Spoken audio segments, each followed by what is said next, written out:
Daphne was born in a small seaside village, perched on a rock that overlooked the Aegean.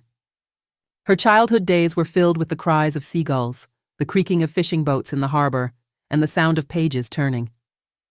Her father, Stephanos, a fisherman with rough hands and eyes always fixed on the horizon, taught her to trust the sea and the wind. Her mother, Amelia, the village schoolteacher, taught her to love words and to climb them like ladders leading to other worlds. Their house was modest, filled with salt and the smell of oil lamps, but it brimmed with warmth and stories.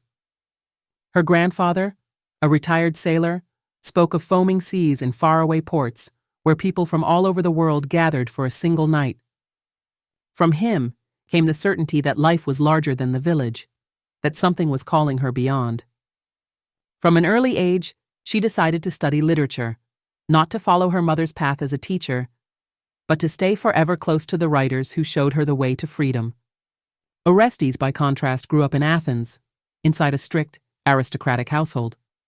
His father, Leontios, a textile merchant, measured life in numbers and ledgers. His words were few, his gaze hard, tenderness almost absent. His mother, Clio, was the true ruler of the house, elegant on the surface, but severe, her tongue able to wound without raising her voice. From childhood, Orestes carried the weight of being worthy of the family name, of never disappointing her. He found refuge in silence and paper. He drew houses, gardens, streets that didn't exist. On paper, he built worlds immune to criticism. In adolescence, he chose to study architecture, to give form in stone and concrete to what he had once sketched in pencil. Yet deep inside, he carried the invisible fear of betraying his mother's expectations, a fear that would haunt him for life. Fate brought them together in an old library in the center of Athens. It was an autumn afternoon, with sunlight pouring through windows, painting the shelves red. Daphne searched feverishly for a rare poetry collection. Orestes sat alone by the window, sketching the geometry of the room. When he looked up, their eyes met and lingered, longer than was natural. A strange familiarity sparked. Their first words were hesitant, a comment about a book, a question about a drawing. But soon, they spoke as if they had known each other for years. Their first coffee stretched into hours, filled with conversations about poetry, architecture, how people build houses and dreams, and how life can become a trap if not pursued with courage.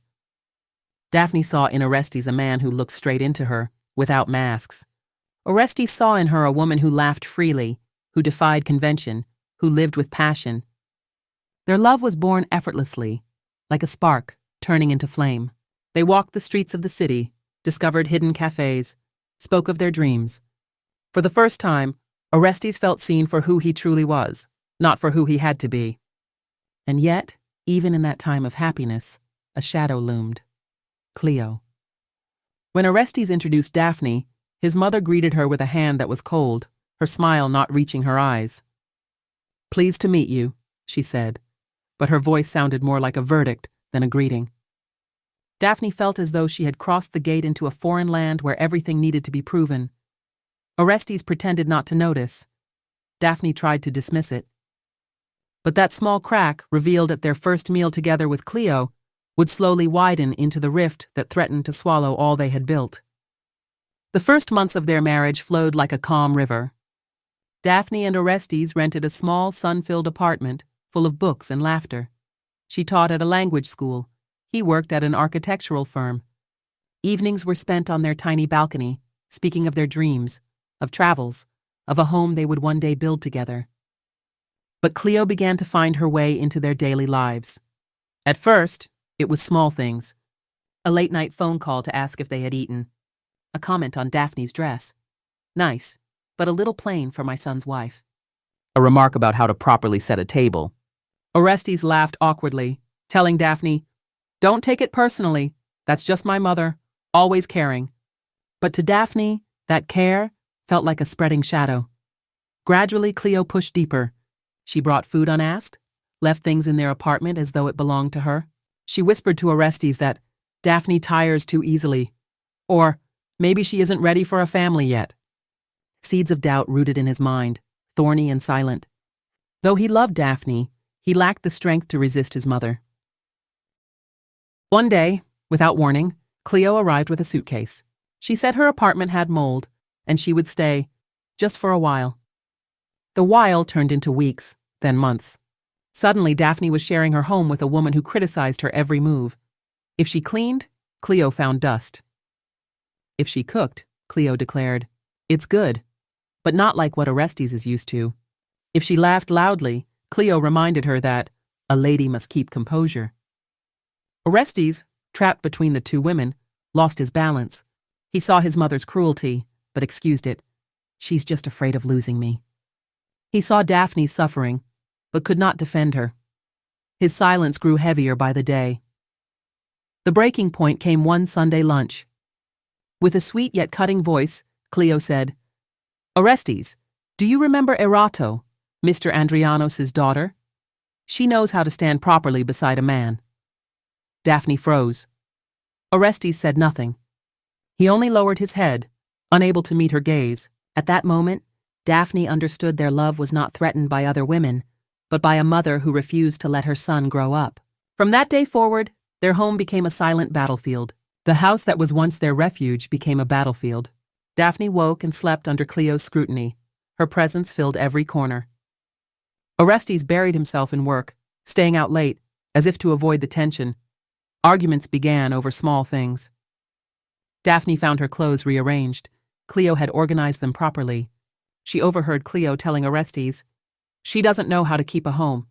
You deserve better." Orestes said nothing, but his silence cut deeper than words. Daphne felt her footing slipping away. Her love for Orestes burned still, but she saw doubt clouding his eyes, the very doubt his mother planted. When she begged him to take a stand, he whispered, "I don't want to hurt either of you." But neutrality had become betrayal. One night, she waited with her suitcase half-packed. When he returned, she looked him in the eyes and said, "I can't anymore. I didn't marry to share my marriage with your mother." He froze. "Just be patient," he muttered, but his voice lacked conviction. She closed her suitcase, took her coat, and left, walking into a city that no longer felt like home. Days passed in silence. Orestes stayed with his mother, more silent than ever. Clio felt a strange triumph. She believed she had protected her son. Yet victories like these always carry hidden defeats. The reversal came suddenly.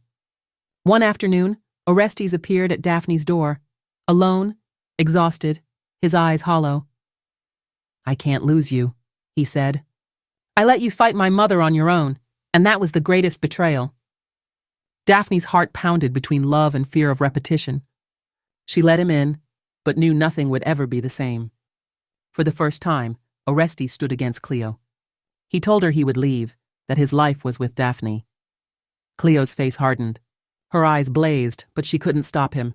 The battle seemed won, or so they thought, because family shadows linger. Like cracks in a wall, they wait for the next blow to split wide open. Time flowed like a river carving its banks. Daphne and Orestes rebuilt a fragile peace. They left Clio's domain, creating a new apartment, small, but theirs. Daphne's smile slowly returned. Orestes tried to become the man who no longer hid behind silence. Yet Clio's shadow never left them. She called endlessly with complaints or guilt. "You abandoned me, Orestes. You don't know how much you still need me. Your wife stole you from me." Orestes, despite his resolve, still rushed whenever she summoned him. Old habits clung like chains. Daphne watched the man she loved torn between two worlds. She did not blame him, but she knew she could not relive the same battle. A certainty grew in her heart. Love is not enough if it has no ground to stand on. Years passed. Daphne built her own life, teaching, writing, traveling, surrounded by people who valued her for herself. Orestes stayed with his mother, watching her weaken with age. Clio, once powerful, became a shadow. Before her death, she called Orestes to her side. For the first time, her voice was not harsh but tired. "Do you know why I stood against Daphne? Not because she wasn't good enough, but because I was afraid of being left alone. You were all I had. I didn't know how to let you go." It was a naked truth, but far too late. Orestes realized the battle had never been with Daphne, but with his mother's fear, the fear that had bound him for years. After Clio's death, Orestes sought Daphne. He found her in a small hall, reading from her first book. When she saw him, she neither raged nor rejoiced. She greeted him with the calm of someone reconciled with the past. "You're too late," she said simply, and he understood. The final twist was not reunion, nor rekindled love. It was the realization that, despite their love, they had become two separate roads. Orestes was left with the weight of late awakening. Daphne moved on with the strength of a woman who learned to live without asking permission. And so, their story did not end with togetherness, but with a silent pact. That they had existed, that they had loved, that they had marked each other forever.